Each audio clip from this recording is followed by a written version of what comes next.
आज खूप छान असा चिकनचा बेत होता आणि भाजीसुद्धा इतकी टेस्टी झाली होती. ते पण फक्त स्वादपूर्ण मसाले यांचे मसाले मी भाजीमध्ये वापरले होते म्हणून. So hello guys and welcome to my mini blog.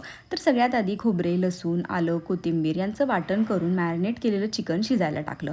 मी शक्यतो चिकन कुकरमध्ये शिजवते कारण ते छान आणि मौसूद आणि पटकनसुद्धा शिजते. चिकन शिजेपर्यंत मी मसाल्याची तयारी करायला घेतली आणि हो, मी नेहमी नॉनव्हेजची भाजी अशाच प्रकारे करते. तर त्यासाठी म्हणजे मसाल्यासाठी आधी मी खोबरं, लसूण, बाजरी, कांदा, आलं हे सगळं भाजून घेतलं आणि ते बारीक करून याचा मसाला बनवला.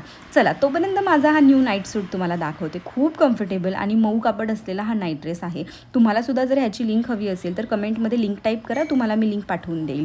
जसं मी तुम्हाला म्हटले की आज मी भाजी आर्यन यांच्याकडून आलेल्या घरगुती मसाला वापरून बनवणार आहे. ॲक्च्युली यांचे मसाले अगदी घरगुती पद्धतीने बनवलेले असतात आणि विशेष म्हणजे तुम्ही कोणत्याही भाजीमध्ये व्हेज किंवा नॉनव्हेज ते वापरू शकता. हे मसाले ॲमेझॉन, फ्लिपकार्ट, मिशो सगळीकडे अवेलेबल आहेत. तसेच त्यांचे इन्स्टा पेजसुद्धा आहे जे मी टॅग केलेलं आहे, स्वादपूर्ण मसाले. इथूनसुद्धा तुम्ही ते ऑर्डर करू शकता.